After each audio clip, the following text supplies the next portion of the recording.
Olá, meus queridos irmãos e irmãs, a paz do Senhor, um bom dia, uma boa tarde para você, ou boa noite no seu horário que você vai estar aqui nos acompanhando. Nós louvamos a Deus pela sua vida, pelo tudo que Deus tem nos abençoado.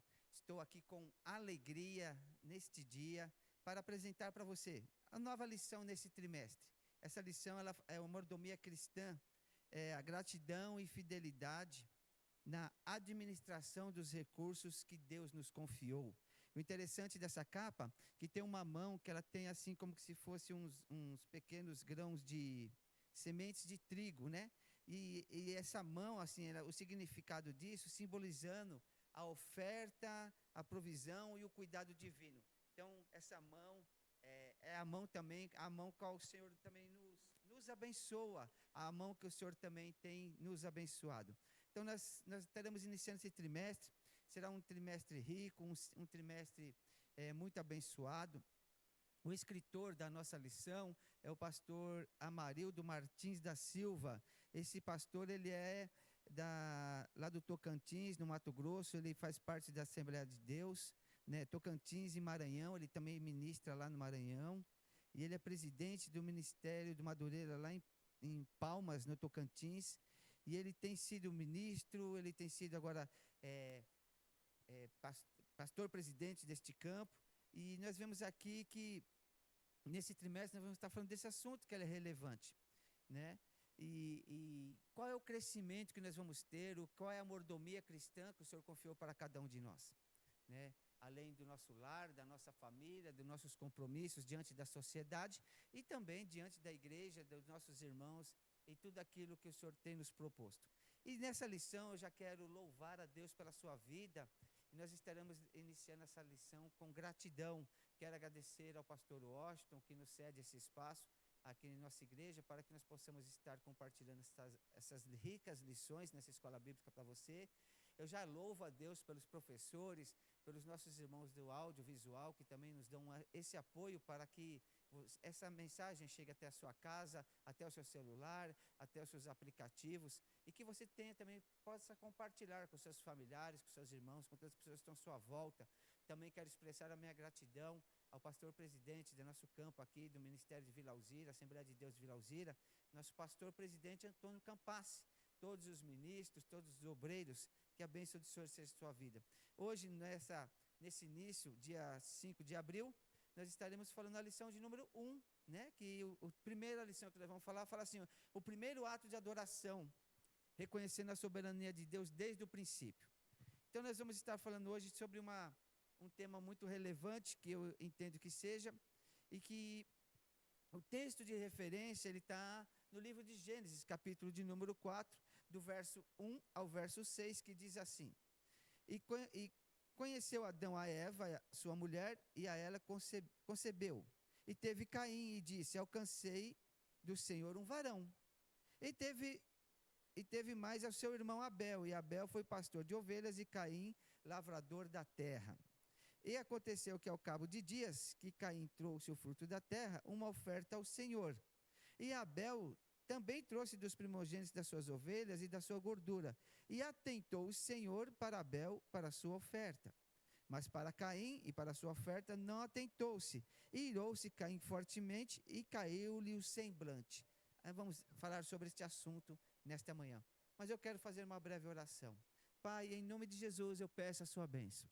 Em nome de Jesus eu peço a sua bênção no lar desse meu irmão, dessa minha irmã, desse meu amigo e amiga que nos acompanha pelo YouTube. Eu peço ao Senhor que o Senhor abençoe os lares, as famílias, e que essa lição ela venha de encontro à nossa vida. Fala conosco, para que nós possamos, meu Pai, tomarmos decisões corretas, tomamos decisões acertadas, com a Tua vontade, com o Teu querer, e assim nós agradecemos em nome de Jesus. Meus queridos, hoje nós vamos estar falando sobre esse primeiro ato de adoração. Então, na verdade aplicada desta lição, fala assim: devemos adorar ao Senhor com todo o nosso ser, conforme a vontade de Deus revelada nas Escrituras. E o interessante desse texto, que o relacionamento desta família, ela era um relacionamento muito evidente da presença do Eterno, do Deus Eterno. Que a Bíblia diz que o Senhor sempre estava visitando esta família, ele já contemplava esta família, mas que nós vamos observar algumas coisas aqui. Em contrapartida, qual é a motivação? Vamos saber que a queda, ela afetou verdadeiramente a adoração, né? Identificar um pouco as diferenças entre Caim e Abel e ressaltar o valor da adoração. Lá em Hebreus capítulo 11, verso de número 4, diz assim: pela fé, Abel ofereceu a Deus maior sacrifício do que Caim, pelo qual alcançou o testemunho de que era justo, quando Deus testemunhou dos seus dons, e por ele, depois de morto, e por ela, depois de morto, ainda fala. É o testemunho de Hebreus capítulo 11, versículo 4. Então, aqui que nós vamos estar observando nessa tarde, ou neste dia, nós vamos ver aqui, a introdução fala da seguinte forma: nesta lição abordaremos os primeiros registros bíblicos da adoração, com base na escritura, ou nessa história de Caim e Abel, ok? Observando a atitude de cada um deles, ao ofertar em relação de Deus, diante dos ofertantes e suas ofertas. Nós vamos ver as diferenças. A partir de outros textos bíblicos, nós veremos também os princípios que devem nortear os atos de adoração do povo de Deus, também uma referência para os nossos dias de hoje. Ou seja, a primeira pergunta ou o primeiro tópico que nós vamos falar é o seguinte: a queda afetou a verdadeira adoração? No capítulo 4 de Gênesis, nós vemos as consequências do pecado de Adão e Eva. Por que a consequência? Porque não ficaram restritas a eles, mas também se estendeu aos seus descendentes. Isso porque, após a queda, o pecado passou a fazer parte da humanidade humana. Em Romanos 3:23 diz assim: porque todos pecaram e foram destituídos da glória de Deus. Ou seja, o pecado, ele afasta a pessoa da presença de Deus. Mas aqui nesse texto, que nós estamos aqui nesse dia, compartilhando dessa escola com você, nós vamos ver assim, as atitudes de Caim, o primogênito, né? E ele é o primogênito dessa relação de Adão e Eva. E evidenciar o quão perverso o homem pode ser quando dominado pelo pecado.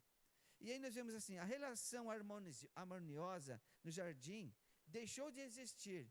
Caim, o primeiro homem nascido da mulher, tirou a vida do seu próprio irmão ao se deixar dominar pela ira, após Deus desaprovar a atitude de sua oferta. Gênesis capítulo 4, verso 8, diz assim: e falou Caim com seu irmão Abel, e sucedeu que, estando eles no caminho, se levantou contra Caim, e se levantou Caim contra o seu irmão Abel e o matou. Então, assim, Marco, mas por que essa questão da oferta, de uma ser rejeitada e outra não? A questão da oferta rejeitada, porque assim, a oferta de Caim foi rejeitada porque ele estava destituído de fé, e de fé sincera e obediente. E por isso suas obras foram más. Deus, ele vê o coração. Aí a gente vê que o instinto humano, o instinto da pessoa, ou o pecado, invadiu o coração dele, e as suas atitudes já estavam desaprovadas diante de Deus. E o que eu acho muito interessante, irmãos, mesmo Deus sendo onisciente, ele dá a oportunidade da pessoa se arrepender, da pessoa voltar com seus pensamentos, com as suas atitudes, e deixar de pecar. E aqui nesse texto eu também vejo isto. Por quê? Porque, na verdade, quando o verso 4 diz assim: e Abel também trouxe dos seus primogênitos das suas ovelhas e sua gordura, e atentou o Senhor para Abel e para a sua oferta. Verso 5: mas para Caim, para a sua oferta, não atentou, e irou-se cair fortemente, e descaiu-se o seu semelhante. E o Senhor disse a Caim: por que irastes? Por que descaiu o teu semblante? O verso 7 diz assim: se bem fizerdes, não haverá aceitação para ti? E se não fizerdes bem, o teu pecado jaz à porta, e para ti será o seu desejo, e sobre ele dominarás. O Senhor falou para ele, falou assim: olha, o pecado já está à sua porta, a decisão é sua. Então, eu aprendo com isso a questão que, assim, Deus poderia intervir, mas Deus deixou acontecer, porque o pecado estava à porta, mas Deus o preveniu. Então, a decisão foi dele. Então, o que nós vemos aqui que o homem pode ser perverso quando ele é dominado pelo pecado. Essa perversidade que nós estamos lendo aqui, do início da história da humanidade, ela se perpetuou. Por isso que nós vemos tantas atitudes de perversidade, de maldade, pessoas que cometem violências, porque já está no coração dessas pessoas esse desejo. E isso é muito triste. E nós vemos que esses registros bíblicos, eles nos mostram que o homem é tendencioso, sim. Então nós temos que ter essa atitude de renúncia, essa atitude de fazer as coisas certas, a atitude de não querer ter o ato de vingança, de inveja, de soberba. Então tudo isso, essa lição, ela interfere na adoração, porque nós estamos falando assim, sobre a mordomia cristã, é aquilo que o Senhor nos confiou. E aí nós vamos pensar um pouco, o nascimento de Caim. Caim e Abel foram gerados após a queda, em Gênesis capítulo 3, quando Deus já havia prometido um redentor para a humanidade. Olha que interessante. Eva, por sua vez, alegrou-se com o nascimento de Caim, o primogênito. Provavelmente, estou conjecturando com você, provavelmente ela possa ter pensado que porque havia uma promessa, que da semente da mulher nasceria um que esmagaria a cabeça da serpente. Estava falando do Yeshua e a Machia, de Jesus Cristo, o Salvador, o nosso Redentor.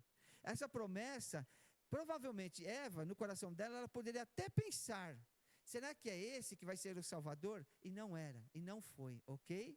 Mas por quê? Porque foi o primeiro do nascimento, ele era o primogênito. Então nós vemos que o nome Caim costumava ser associado à ideia de aquisição, ou seja, sugerindo o nascimento daquele que ocorreu em meio a uma grande expectativa. E aí nós vemos aqui, ele foi o primogênito ser humano a ser nascido após a queda, uma vez que Adão e Eva foram criados por Deus. Então neste momento, cria-se essa expectativa. Todos nós vivemos de expectativa, todos nós vivemos de projetos e sonhos. E aqui poderia ser um sonho dela. Por isso que eu falei que é uma conjectura minha, um pensamento meu. Mas nós vemos aqui que na sua segunda gestação, ela deu à luz a Abel, a qual o nome significa fôlego, que é a palavra traduzida por vaidade.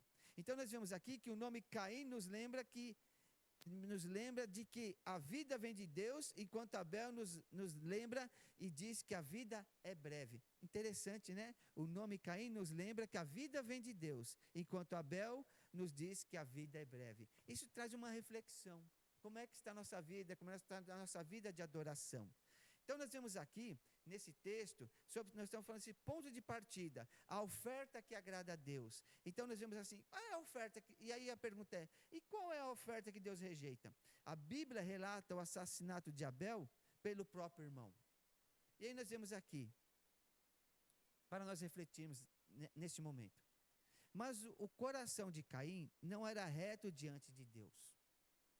Por isso a sua oferta foi rejeitada. Lembra que Deus falou, Caim, o pecado está à tua porta. O inimigo está te tentando. A vaidade está te tentando. A maldade, o desejo, a inveja, eu não sei, esse rancor, o seu semblante caiu, isso é evidente. Mas o que nós estamos vendo aqui, que Caim não era reto diante de Deus. Por isso sua oferta foi rejeitada. Neste ato, ele revelou o seu mau caráter, mostrou-se invejoso, irado contra o irmão, recusou-se a receber as exortações necessárias para combater o pecado. Ele negligenciou a orientação, ele negligenciou a oportunidade dele voltar atrás, e ele assassinou o seu irmão. Aí começa agora, preste atenção, ele assassinou o irmão, negou o crime e quando julgado, não mostrou arrependimento. Aí apoderou-se de Caim o temor do castigo. Deus o expulsou para longe, foi para morar na terra de Nod, a oriente do Éden, casou-se com uma das suas irmãs ou netas de Adão, cujo nome ignoramos. Aquela época, eles tinham que se casar mesmo com parentes, porque estava se iniciando uma geração, descendências, e ele se casa. E aí nós vemos aqui a consequência da oferta que Deus rejeita. Ele teve a oportunidade de fazer tudo ao contrário, mas o pecado estava à sua porta e ele cedeu esse desejo do pecado. E a oferta que Deus agrada? Como que é, irmão Marcos? A oferta que Deus agrada, porque assim, ó, Deus atentou para a oferta de Abel. Ele se agradou, diferentemente da oferta apresentada por Caim. Hoje, nós vemos com clareza que isso se deu porque Abel ofertou das suas primícias do seu trabalho, movido por fé e por um caráter justo. Esse foi o desejo dele. Essa atitude tornou Abel um exemplo e um caráter que agrada a Deus. Por isso que o autor do livro de Hebreus registrou, e que nós lemos agora há pouco, de Hebreus capítulo 11, 4, o testemunho da entrega de Abel, porque diz assim, ó, pois Abel ofertou a Deus maior sacrifício que Caim, pelo qual alcançou o testemunho de que era justo, dando testemunho dos seus dons, e por ela, pelo seu testemunho, depois de morto ainda fala, Hebreus capítulo 11, verso 4. Então isso ficou registrado. Então nós vemos aqui que existe uma diferença. Quais são essas diferenças? Quais são essas distinções? Primeira coisa que eu e você temos que pensar neste momento é a perfeita adoração ao Senhor. Essa oferta ela tem que sair do coração, ela tem que sair do nosso desejo de fazer o melhor. A perfeita adoração. A história de Caim e Abel nos ensina que o Senhor é zeloso quanto à adoração que lhe prestamos. Então essa perfeita adoração, fica-nos hoje uma lição que, para nós pensarmos, qual é a diferença ou a distinção? Que fica-nos a lição de que não basta fazer a coisa certa, devemos também fazer do jeito certo. Ou seja, dar é a coisa certa, mas dar generosamente é o jeito certo. Além de dar, eu tenho que dar de uma forma generosa, apresentar diante do Senhor de forma agradável, sem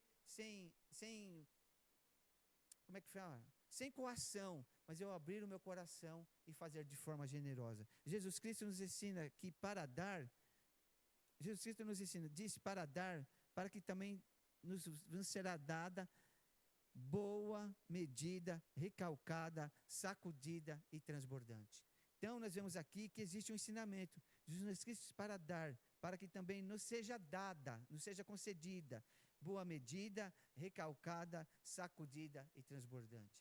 Então nós vemos que a bênção do Senhor da adoração, ela traz consequências de bênçãos, de vitórias, de providência. E qual é o caminho da adoração, irmão Marcos? Deus não recebe a adoração de quem não anda na vereda da verdade. Porque a Bíblia diz que nós vivemos pela fé. Hebreus capítulo 11, verso 6. Vamos para Hebreus? Deixa eu abrir aqui rapidinho. Hebreus 6, 11, 6. Eu estava lembrando o texto aqui, tentando lembrar, mas para não errar o texto, eu prefiro compartilhar com você, conosco, para que nós venhamos falar de uma forma correta e explícita. Então, não é a forma, eu sei como eu devo fazer, mas tem que fazer da forma correta. Então, nós estamos vendo aqui, neste momento, que existem condições para que nós venhamos ofertar também diante de Deus. Ora, Hebreus 11, verso 6. Ora, sem fé é impossível agradar-lhe. Agradar quem? A Deus. Pois é necessário que aquele que se aproxima de Deus, crê que Ele existe e que Ele é galardoador daqueles que o buscam. Então, quando nós ofertamos, quando nós trazemos adoração, ou que seja a nossa forma de ofertar, a nossa adoração, nós vemos aqui que o Senhor se agrada, né, quando Ele vê uma vereda de uma fé verdadeira.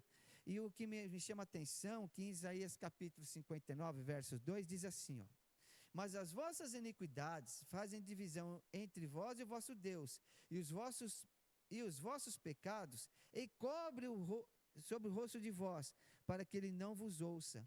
Então nós vemos aqui que Deus, Ele conhece o nosso coração, Ele conhece a nossa vida. Por isso, esse é o caminho da adoração. O caminho da adoração, ele é para que, ora, sem fé é impossível agradar-lhe. Então a gente faz por fé, por esperança, por convicção. Então, quando eu tenho essa perfeita adoração do Senhor, eu caminho pelo caminho da adoração. E esse caminho da adoração, ele vai nos conduzir para a pureza da adoração. Então, existe a perfeita adoração ao Senhor, que leva ao caminho da adoração, e esse caminho, ele demonstra pureza nessa adoração. Uau! Então, é um caminho, então são distintos. Então, eu coloco no meu coração uma perfeita adoração ao Senhor. Aí eu sigo o caminho a essa adoração, a minha atitude, as minhas decisões, o meu coração puro. Esse meu coração puro, ele vai fazer a pureza da minha adoração, a singeleza, a simplicidade. E Deus, ele contempla tudo isso nas nossas vidas. Então, essa pureza da adoração é o quê? Caim é um exemplo de que o Senhor não aceita a adoração de aparências. Deus conhece, ele vê tudo. Mas a adoração vinda de um coração submisso, quebrantado e sincero, que expressa o amor de Deus e a fé que vem do adorador, ou do ofertante, ou vem daquele que tem esse desejo. Então, essa pureza, ela é demonstração de submissão, de quebrantamento e sincero, e uma sincera expressão de amor a Deus, pela fé que esse adorador, ele adora o Senhor. Então, marque, ou anote, ou escreva aí, a perfeita adoração, ela leva o caminho da adoração, e esse caminho da adoração, ele traz eu e você para a pureza da adoração. Então, qual é a consequência disso, irmão Marcos? É a oferta agradável ao Senhor. Uau! Oferta agradável ao Senhor. Então, Abel é um adorador, por exemplo, por excelência para nós. Então, Abel agradou o Senhor com a sua expressão de fé, de um coração sincero e cheio de amor, voltado para Deus, cujas obras eram justas. E Abel certamente adorava a Deus em espírito e em verdade. Está aqui a solução para que nós venhamos ter essa oferta da perfeita adoração, do caminho da adoração, a pureza da adoração, que aí ela se torna uma oferta agradável ao Senhor, que aí ela é ofertada em espírito e em verdade, ela é ofertada de um coração sincero, com desejo de fazer o melhor para o Senhor. Então, a razão de nós entendermos aqui, que é o quê? Porque exatamente Deus preferiu a oferta de Abel, que é um mistério para nós, mas não para eles. Eles sabiam. O mundo primitivo não era entremeados de barulhos e distração. A vontade de Deus devia ser clara como cristal. A vontade de Deus para nós hoje é clara o suficiente também. Nós sabemos que o serviço amoroso é a peça central, que a ambição e o orgulho são corruptores. Sabemos que do nosso jeito ou de nenhum outro jeito ofende a Deus. Sabemos que Deus requer a nossa devoção, não importa o custo. Então, se a gente possa fazer, mesmo que seja de uma forma singela, simples, que nós façamos de coração, que esse ministério da adoração é o que Deus vai se agradar da minha vida, da sua vida. Então, nós vemos aqui que Abel era um homem de fé. Então, diante disso, moveu Abel a oferecer um sacrifício que agradou a Deus. Ou seja, esse fato o colocou lá na galeria que nós lemos de Hebreus 11. E isso traz o testemunho bíblico que nos mostra, nos remete a nossa vida, para que nós também não deixemos nos levar e sermos influenciados pelas coisas que estão à nossa volta, que nós não deixamos ser influenciados porque estão falando ou que estão divulgando, mas que a minha adoração fala assim, eu vou fazer e vou fazer para o Senhor. Eu vou seguir o caminho certo, tomar a decisão correta, e que a minha oferta, a minha adoração, ou que seja, a minha adoração, ela seja levada até diante de Deus, que essa origem que é gerada no nosso coração, chegue até a Deus como um cheiro agradável. Então nós vemos aqui, que quando nós levamos, nós entendemos o que? O altar da adoração, é o altar de sacrifício e oferta a Deus. Ou seja, o fiel adorador oferece o seu melhor no altar, na presença de Deus. Abel ofereceu a Deus o melhor cordeiro do seu rebanho. Antes de reverenciar a Deus no altar, Abel já adorava o Senhor no seu coração. Isso é extraordinário. Então, quando nós preparamos a nossa adoração, quando nós preparamos o nosso altar e começamos a reverenciar Deus aqui no nosso coração, Ele já começa a ver que nós estamos ofertando o melhor que nós temos. Às vezes as pessoas falam assim, mas não é quantidade, não, mas também a qualidade expressa as atitudes concretas de um verdadeiro adorador que adora Deus em espírito e em verdade. É isso que Deus espera de cada um de nós. Um coração sincero, que tem temor, que tem confiança, que oferta ao Senhor. É um exemplo assim, parece que não. Hoje nós estamos aqui dando essa aula para você. Eu estou ofertando o meu melhor a Deus, que é transmitir esta mensagem para o seu coração e acreditar que ela vai fazer algo na minha vida e na sua vida que agrada a Deus. E quando agrada a Deus, nós somos beneficiados. Isso é uma oferta. Eu me trazer nesse dia aqui para ofertar a você esta lição, primeiramente a Deus, porque Ele que preparou essa origem dessa oferta, porque a origem é a palavra, a origem ela vai ser libertadora para as nossas vidas, e é no altar que nós recebemos a nossa vitória, é no altar que o Senhor fala conosco, é no altar que nós levantamos as nossas mãos e louvamos o Senhor, e é no altar que derramamos o nosso coração, e Ele interpreta o nosso coração. Bendito seja Deus. O altar pode ser na sua casa, o altar pode ser no seu trabalho. É o altar, é esse altar que você vai estar levantando ao Senhor de adoração. É nessa manhã que o verdadeiro adorador oferece o seu melhor altar ao Senhor. O que você tem apresentado diante de Deus, o que você tem demonstrado de confiança, o que você tem demonstrado, meu Pai, eu não posso, mas o Senhor pode, eu não consigo, mas o Senhor consegue. Muitas vezes o nosso altar é esse, mas é o altar que nós temos, um altar de crer num Deus verdadeiro, um altar de confiar nele, e vem desse ano, Senhor, a minha oferta apresento diante de Ti. Não é comparando a oferta com A, com B, não, essa oferta ela é muito particular, essa oferta é aquela de coração contrito e quebrantado, é a oferta de entrega, é a oferta do tempo, é a oferta da comunhão, é a oferta da visita, é a oferta de uma ligação. Eu não sei, mas Deus ele vai mover algumas ofertas na minha vida e na sua vida, e Ele vai se agradar, porque Deus vai colocar grandes coisas no nosso coração. A conclusão diz assim: Deus encontrou em Abel uma genuína fé de um adorador. Que Deus venha também, meus amados, encontrar em mim e você uma fé genuína de um adorador. Quem, assim como Abel, possamos ofertar nossa adoração sincera a Deus. E é isso que eu vejo, irmãos. Muitas vezes as pessoas invertem algumas coisas. O que é adoração? Adoração é o meu tempo para fazer uma visita para uma viúva. A minha adoração é um tempo que eu vou lá visitar um enfermo. A minha adoração é um tempo que eu vou cuidar de um órfão. A minha adoração é um tempo que eu tiro para orar pelas pessoas necessitadas. A minha oração é um tempo, sim, quando eu também venho aqui para a igreja ofertar minha adoração. Quando eu oferto também minha oferta em dízimos, ofertas, primícias, não importa, tudo é oferta, mas que se tudo isso seja feito com sinceridade, com o coração quebrantado diante do Senhor. Então, que possamos ofertar nossa adoração sincera a Deus, para que o mundo veja a graça de Cristo derramada em nossas vidas. E eu deixo essa palavra para você nesse dia, que você seja um adorador, que nós sejamos adoradores, que nós possamos servir ao Senhor com adoração, que essa mordomia cristã, ela seja demonstrada com atos de gratidão, de fidelidade aos recursos que Deus nos confiou. Aqui nós vemos que uma história que se deu, mas que tem aquele que o Senhor se agradou ou não se agradou.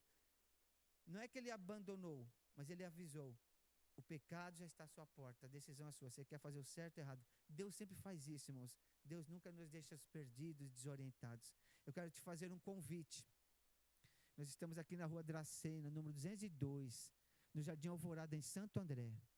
Nós temos 2 cultos, às 9 da manhã e às 18 horas. Vem nos fazer uma visita. Que Deus te abençoe, te guarde e te proteja. Até a próxima aula, em nome de Jesus.